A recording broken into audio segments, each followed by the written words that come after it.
BTC নিৰ্বাচন সমাগত মাজত মাতো এটা মাপ বাকি নিৰ্বাচনৰ দিন চমু চাপি অহাৰ লগে লগে প্ৰতিটো ৰাজনৈতিক দল ৰাজনৈতিক নেতাসকলে যিটো তৎপৰতা বৃদ্ধি পোৱা পৰিলক্ষিত হৈছে যে সামগ্ৰিক পৰিৱেশ আৰু যিটো শেহতীয়া যিটো আপডেটৰ বিষয়ে আমি যিটো প্ৰাক্তন ডেপুটি চিফ কাম্পা বৰগোহাঞিৰ সৈতে আমি কথা পাতিবলৈ যত্ন কৰিম তেখেতৰ কিছু কথা মোৰ বিনিময়ৰ জৰিয়তে জানিব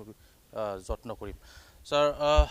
যেটো সামগ্ৰিক যেটো ৰাজনৈতিক প্ৰেক্ষাপটৰ বিষয়ে আমি জানিব বিচাৰিম যে প্ৰথমতে আপোনাৰ যেটো ৰাজনৈতিক যাত্ৰা যেটো 14 চিৰাঙতে আৰম্ভ হৈছিল আৰু এই তাতে যেটো আপোনাৰ এই বেলিও আপোনাৰ পৰিৱেশ কি হ'ব কি আশা লৈ আপুনি যেটো ইউপিপিলৈ যোগদান কৰিছিল ইয়াৰ বিষয়ে জনাব কিবা এটা আশা লৈ পেলে মই ইউপিপিল দলত যোগদান কৰা নাই ডাঙৰ কিবা এটা আশা লৈ পেলে বিপিএফ দলৰ দ্বাৰা নহব বিপিএফ দলৰ নেতাসকলে মানে যেনেকৈ দলখন চলাই আছে ইয়াত এটা ভিজন নাইকিয়া হৈছে কোনো এটা উদ্দেশ্য নাইকিয়া হৈছে খালি আমাৰ বিপিএফ দলৰ নেতাই নিজৰ স্বাৰ্থৰ কাৰণে বেছি কাম কৰাটো কথা কোৱা এইবোৰ এক্টিভিটিজটো দেখাৰ পিছত আমি অনেকজন সিনিয়ৰ বিপিএফ নেতাসকলে ভাবিব লগা হ'ল যে বিপিএফৰ দ্বাৰা আমাৰ BTC বাকি যে সেৱা কৰাৰ যে আমাৰ দায়বদ্ধতা আছিল সেইটো আৰু সম্ভৱপৰ নহয় গতিকে অন্য দলত গৈ পেলাই আমাৰ যেটো উদ্দেশ্য সেই উদ্দেশ্যটো হাসিল কৰাটো প্ৰয়োজন হয় ইয়াৰ কাৰণে মই মাত্ৰ নহয় আমি বিপিএফ দল ত্যাগ কৰি পেলাই ইউপিপিএল দলত আহিছো চাওক মই ইউপিপিএল দলত আহিলো চন্দন ব্ৰহ্ম আহিলে আমাৰ পৰমেশ্বৰ ব্ৰহ্ম পৰমাৰ MLA তেখেতেও বিপিএফ ত্যাগ কৰি পেলাই ইউপিপিএল দলত আহিছে হেমেন্দ্ৰনাথ ব্ৰহ্ম বিপিএফ পৰমাৰ MLA তেখেতেও ইউপিপিএলত আহিছে এফালে আমাৰ হিতেশ বসুমতাৰী পৰমাৰ বিপিএফৰ MLA তেখেতেও ইউপিপিএলত আহিছে কমল সিং নাৰ্জাৰী পৰমাৰ বিপিএফৰ MLA তেখেতেও বিপিএফ ত্যাগ কৰি পেলাই ইউপিপিএল দলত আহিছে আৰু ইউপিপিএল এই বিপিএফৰ প্ৰথম জেনেৰেল সেক্ৰেটাৰী ইমানুৱেল মুছাহাৰী আছিল তেখেতেও বিপিএফ ত্যাগ কৰিব লগা হৈছিল দ্বিতীয় জেনেৰেল সেক্ৰেটাৰী আছিল প্ৰবীণ বড়ো তেখেতেও বিপিএফ ত্যাগ কৰিব লগা হৈছিল এটো আকশ্ৰেণীৰ নেতাসকলৰ কথা মই কলো কিন্তু ডিস্ট্ৰিক্ট লেভেলৰ বিপিএফ নেতাসকলে প্ৰায় আজিৰ দিনটোত বিপিএফৰ লগত নাই আৰু যিসকলে প্ৰথমৰ পৰা একদম দিনে ৰাতি বিপিএফ কৰি পেলাই কাম কৰিছিল আৰু এটা নেশ্যনেলিজম মাইন্ডসেট দৰ তাকি পেলাই কাম কৰা ব্যক্তিসকলেও আজি বিপিএফ দল ত্যাগ কৰি পেলাই ইউপিপিএল দলত আহিব লগা হ'ল অকল বড়োৰ নেতাসকল নহয় মানে ৰাজবংশীকে কক মুছলিম সমাজৰ কথাটো কক গোৰ্খাসকলৰ কথাটো কক নাথযোগীৰ কথাটো কক গাৰো ৰাভা আদিবাসী যিমান জাতি গোষ্ঠী আছে সেই জাতি গোষ্ঠীৰ জ্যেষ্ঠ নেতা যিসকলে বিপিএফত কাম কৰিছিল বুদ্ধিজীৱী তেখেতসকলে বিপিএফ ত্যাগ কৰি পেলাই নিজৰ নিজৰ জাতিৰ কাৰণে কোনটো দলৰ দ্বাৰা কাম হ'ব তেনেকুৱা দলত যোগদান কৰিছে আৰু বেছিভাগ ইউপিপিএল দলতে যোগদান কৰিছে এতিয়া ইউপিপিএল দলত আহি পেলাই আমি একেলগে কথা পাতো একেলগে পলিচিবোৰ বনাও কিবা যদি ভুল হৈছে হিটো কেনেকৈ ৰেক্টিফিকেশ্যন কৰিব পাৰে আৰু ভালকৈ যেন সৰকাৰ হিচাপে ৰাজ্যৰ কাৰণে কাম কৰিব পাৰে ইয়াত আদান প্ৰদান আমি কৰিছো আৰু সেইমতে মোৰ এটা বিশ্বাস আছে প্ৰমৰ বড়ো বা ইউপিপিএল দলৰ সকলো জ্যেষ্ঠ নেতাসকলে আজি ৰাজ্যৰ স্বাৰ্থৰ কাৰণে কাম কৰিবৰ কাৰণে আগত বিপিএফতকৈ বহুত মানে আগে গৈছে তেখেতসকলে কাম কৰাৰ ক্ষেত্ৰত এইবাৰ আপুনি যেটো সুধিলে ইলেকশ্যনৰ ক্ষেত্ৰত ময়ো দাৰাম সেইটো মই তিৰাংঠা ললো আৰু মই 14 চিৰাং দুৱাৰছৰ পৰাই দাৰাম বুলি মই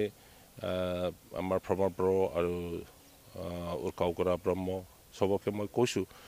আৰু মই ভাবো তেখেতসকলে মোৰ এই আশাটো পূৰণ কৰিব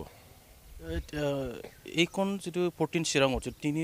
তিনিগৰাকী ব্যক্তি যেটো টিকেটৰ দৌৰত আছে বৰ্তমান EM ৰঞ্জিত বসুমতাৰী আৰু চিফৰ যেটো OSD ডক্টৰ সাংগাং ব্ৰহ্ম এই তেওঁলোকৰ মাজত আপুনি মানে টিকিট লাভ কৰাৰ ক্ষেত্ৰত প্ৰাধান্য পাব বুলি আপুনি আশাবাদী?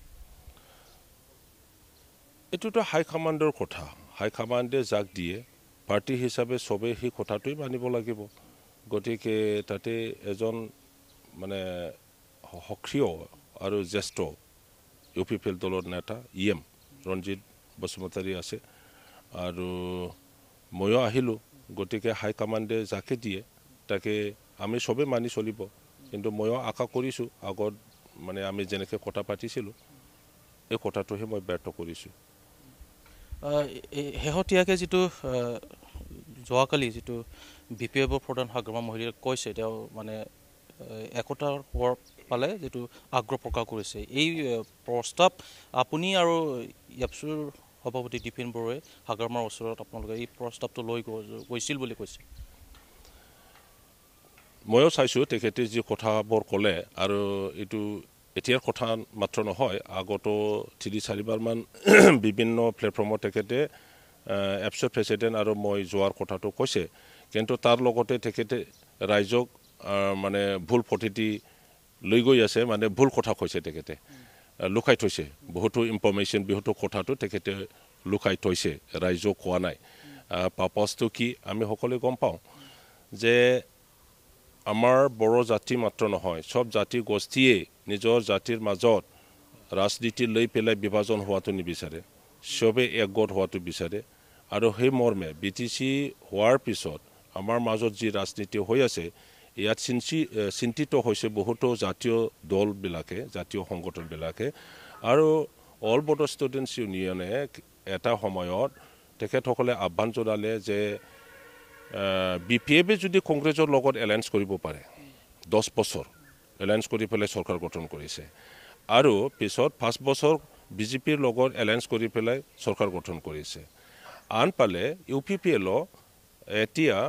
BJPৰ লগত এলায়েন্সৰ চৰকাৰ গঠন কৰি আছে, আৰু কোনোবা এটা সময়ত মানে কংগ্ৰেছৰ লগত এলায়েন্স কৰি পেলাইও ইলেকশ্যন খেলিছিল। গতিকে BPFে বেলেগ দলৰ লগত এলায়েন্স কৰা যায়, তাৰ কোনো প্ৰব্লেম নাই। আৰু UPPLও বেলেগ দলৰ লগত এলায়েন্স কৰা যায়, তাত প্ৰব্লেম নাই। কিন্তু এই দুটা BPF আৰু UPPLৰ মাজত কিয় এলায়েন্স নহয়, এই দুটাৰ মাজত এলায়েন্স কিয় কৰা নাযায়, আমাৰ মাজতে কিয় এলায়েন্স কৰিব নোৱাৰোঁ, আমি বেলেগৰ লগত আমি কিয় এলায়েন্স কৰিব পাৰোঁ, এই কথাটো চৰ্চা কৰা হৈছে, সেই কথাটো মানে আলোচনা কৰা হৈছে। আৰু ৰাইজে যেনেকৈ বিচাৰিছে তেনেকেই আগবাঢ়া হৈছিলে। BPFৰ হয় ময়ে নিজে লিডিং পাৰ্টটো ময়ে লৈছিলোঁ। আৰু তেখেতৰ ওচৰত মাত্ৰ নহয়, আমি আলোচনাও কৰিছোঁ, তৃতীয় লানি আলোচনা কৰা হৈছিলে। আৰু লাষ্টত এটা কিবাত আহিছিলে যে ইন প্ৰিন্সিপল কি এপছৰ প্ৰেচিডেণ্টে UPPL নেতা প্ৰমোদ বড়োৰ লগত আলোচনা কৰিব লাগে, আৰু BPFৰ প্ৰেচিডেণ্ট হাগ্ৰামাৰ লগত আলোচনা কৰিব লাগে। আৰু সেইমতে মই আৰু আমাৰ MLA ৰবিৰাম নাৰ্জাৰী এপছৰ প্ৰেচিডেণ্ট আৰু ছেক্ৰেটাৰীক লৈ পেলাই আমি হাগ্ৰামা মহিলাৰীৰ লগত বহিছোঁ, আৰু তাতে বহুতো আলোচনা কৰা হৈছে। BPF ছাইডৰ পৰা মই অকণমান কৈছোঁ, আৰু গোটেই কথাটো প্ৰায় ৰবিৰাম নাৰ্জাৰীয়ে কৈছে। কিন্তু আনফৰ্চুনেট কথাটো হৈছে হাগ্ৰামাই ৰবিৰাম নাৰ্জাৰীও আছিল সেই আলোচনাত, এই কথাটো নকয়, কাৰণ তাত বহুতো কথা তেখেতে লুকাই আছে। খালি কয় কি এপছৰ প্ৰেচিডেণ্ট আহিছিল, কাম্পা বৰগীয়াৰী আহিছিল, মইতো ৰেডি আছোঁ। হয়, ৰেডি থকাটো প্ৰয়োজন, কাৰণ বড়ো জাতিয়ে আমাক ডিভাইডেড নিবিচাৰে, আমাক একেলগে থকাটো বিচাৰে। গতিকে চবে যি ব্যক্তিয়ে জাতিৰ এই কথাৰ এগেইনষ্টত যাব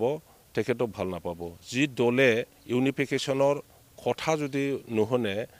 নামানে, তেতিয়াহ'লে সেই দলক আমাৰ জাতিয়ে সমৰ্থন নকৰিব। গতিকে চব নেতাসকলে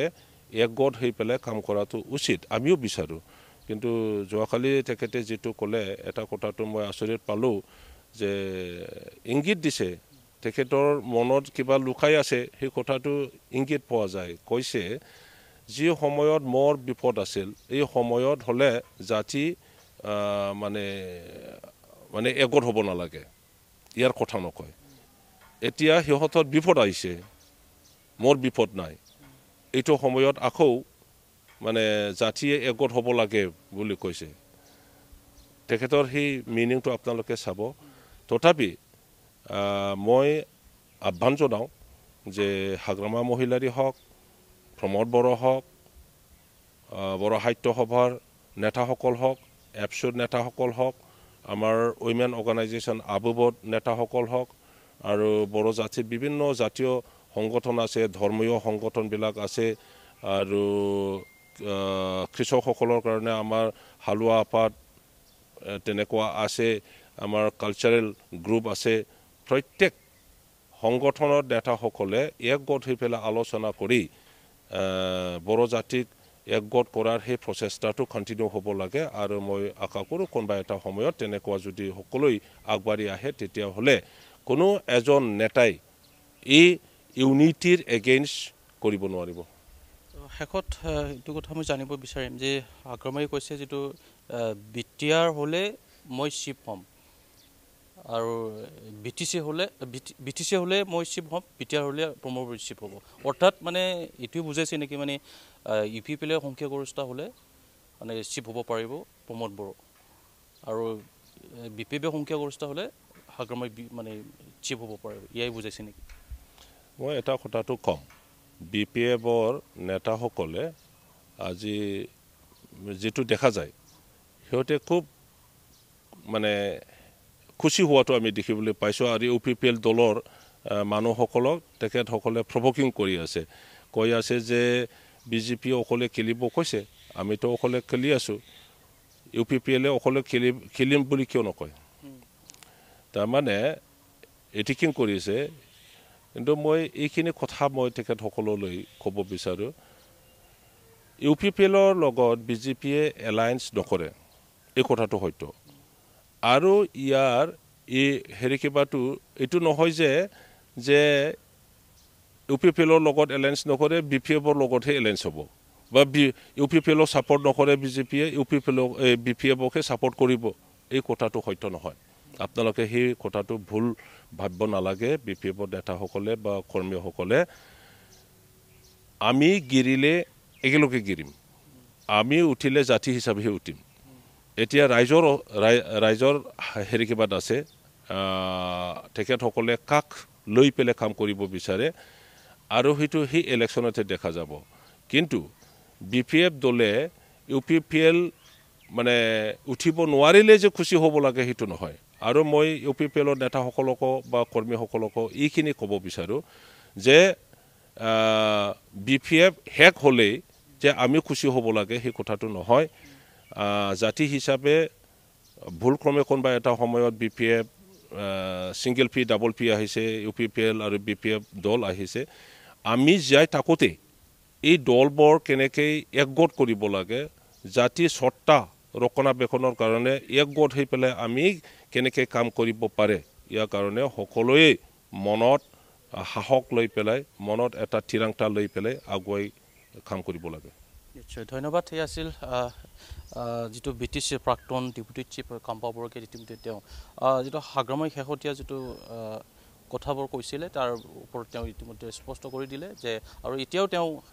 আশাবাদী যে দুয়োটা আঞ্চলিক দলে একত্ৰিত হ'লে ভাল হ'ব বুলি ইতিমধ্যে তেওঁ মন্তব্য প্ৰদান কৰিছে